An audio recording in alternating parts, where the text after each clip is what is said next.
बिस्मिल्लाहिर्रहमानिर्रहीम। अस्सलाम वालेकुम। उम्मीद करती हूँ कि आप सब खैरियत से होंगे। अल्लाह से दुआ है कि वो हम सबको अपने अपने घरों में खुश और आबाद रखे, आमीन। आज मैं आपके साथ छिलके वाली मूंग दाल की रेसिपी शेयर करने जा रही हूँ।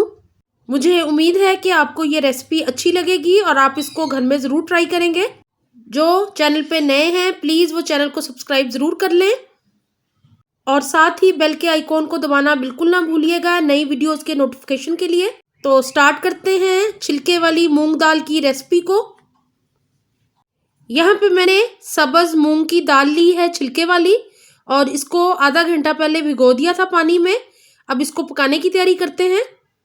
यहाँ मैंने 1 कप ऑयल शामिल किया है और इसके अंदर 2 दरमियाने साइज़ के प्याज शामिल कर रही हूँ मैं। इनको हमने गोल्डन फ्राई करना है। तकरीबन 1 से 2 मिनट में ये बेहतरीन से गोल्डन फ्राई हो जाएंगे। तो फिर हम इसके अंदर शामिल करेंगे बाकी की चीज़ें।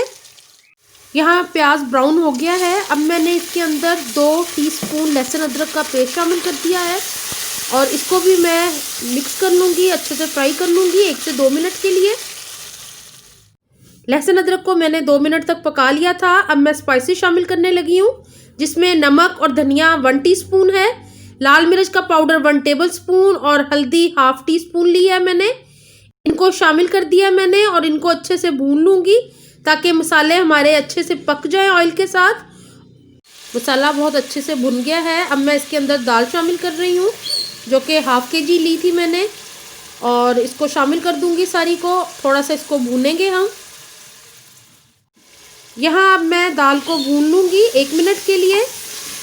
ये दाल बहुत ही मज़ेदार लगती है, आप इसको चावलों के साथ या रोटी के साथ एंजॉय करें।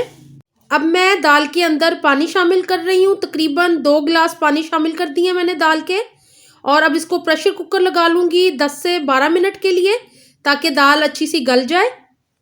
कुकर को बंद करने से पहले मैं इसके अंदर 2 कटी हुई हरी मिर्चें और 1 इंच का अदरक का टुकड़ा बारीक स्लाइस करके शामिल कर रही हूँ। इससे बहुत ही अच्छी सी खुशबू आएगी।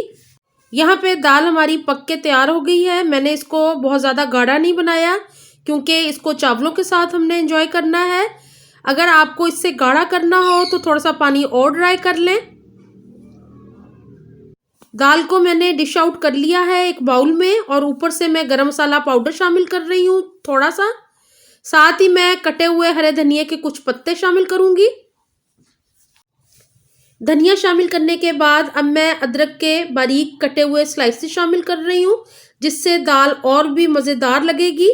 तो इसको ट्राई करके ज़रूर देखिएगा और अगर आपको मेरी ये वीडियो अच्छी लगे तो लाइक का बटन ज़रूर प्रेस कीजिएगा और अगर आपकी कुछ सजेशंस हो तो प्लीज़ कमेंट बॉक्स में दीजिएगा या आप कुछ नया सीखना चाहते हो तो मुझे ज़रूर बताइएगा। इंशाल्लाह मैं ज़रूर बनाऊँगी और मुझे अपनी दुआओं में याद रखा करें। अपना बहुत ख्याल रखें। अल्लाह हाफिज़।